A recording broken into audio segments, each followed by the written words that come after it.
Hello all, welcome to our YouTube channel Botany by Sandhya and Varshni. I am Sandhya. Today let us see what is biological nitrogen fixation. First let us see the types of nitrogen fixation. Nitrogen fixation is of two types, non-biological and biological. Biological nitrogen fixation is divided into two, non-symbiotic biological nitrogen fixation and symbiotic biological nitrogen fixation. First, let us see biological nitrogen fixation. It was discovered by German agronomist Hermann and Dutch microbiologist Martinus. N2 gas are found 78.04% in the atmosphere of our planet, that is Earth. N2 gas are found in molecular N2 form in the soil. Biological nitrogen fixation is a specific process in which the atmospheric nitrogen is converted to ammonia by an enzyme called nitrogenase. Asymbiotic nitrogen fixation. The free-living nitrogen-fixing organisms are called as asymbiotic organisms. It includes aerobic bacteria, anaerobic bacteria, and blue-green algae. The examples for free-living bacteria are Acetobacter, which is aerobic bacteria, Clostridium, which is anaerobic bacteria. Examples for blue-green algae are Nostac and Anabina. Symbiotic nitrogen fixation. The fixation of free nitrogen by the microorganism which is living symbiotically inside the plants, that is the tissue of the plant, is called as symbiotic nitrogen fixation. The best studied example for symbiotic nitrogen fixation association is roots of legumes and bacteria of the genus Rhizobium. As a result of this association, the root nodules are formed in the legume and the Rhizobium association will fix 25 to 60 kg of molecular nitrogen annually. Root nodule formation. More than 2500 species of this legume family produce root nodules with the Rhizobium species. They fix nitrogen only inside the root nodules.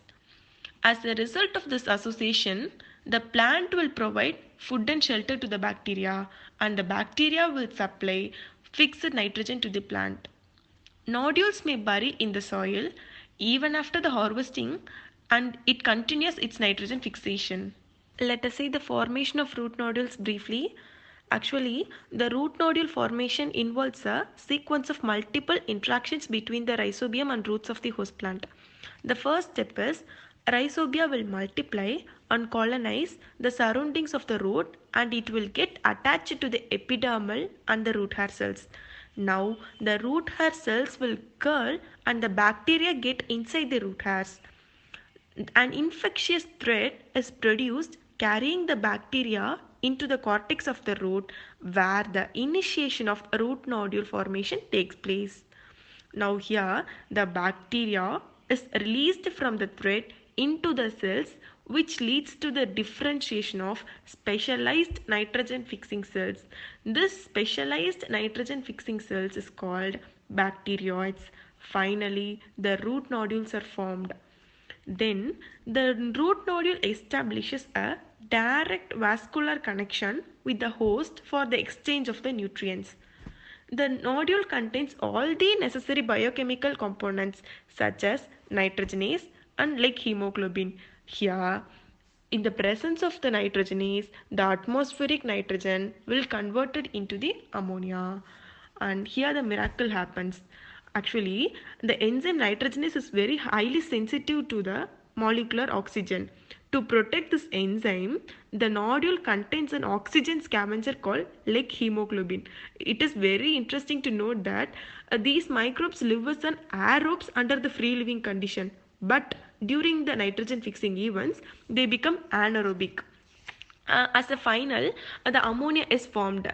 This ammonia is protonated to form ammonium ions, but plants cannot take this ammonium ions directly because it is very toxic to them. So here involves the two important steps, that is reductive amination and transamination. Reductive amination is nothing but the ammonia will combine with the alpha ketoglutaric acid in the presence of glutamate dehydrogenase and forms the glutamate. The next process is transamination. Trans means transfer. Here the transfer of amino group from the amino acid to the keto group of the keto acid takes place. This is called as transamination. The two important amides are asparagine and glutamine. Let us see how this glutamine formed. Glutamic acid is converted into glutamine by the addition of one amino group. Actually, in the glutamic acid, the hydroxyl part of the acid is replaced by another NH2 radical. Thus, the amines contain more nitrogen than the amino acid. Then finally, it is transported to all other parts of the plant through the xylem vessels. This is how the biological nitrogen fixation happens. Thank you.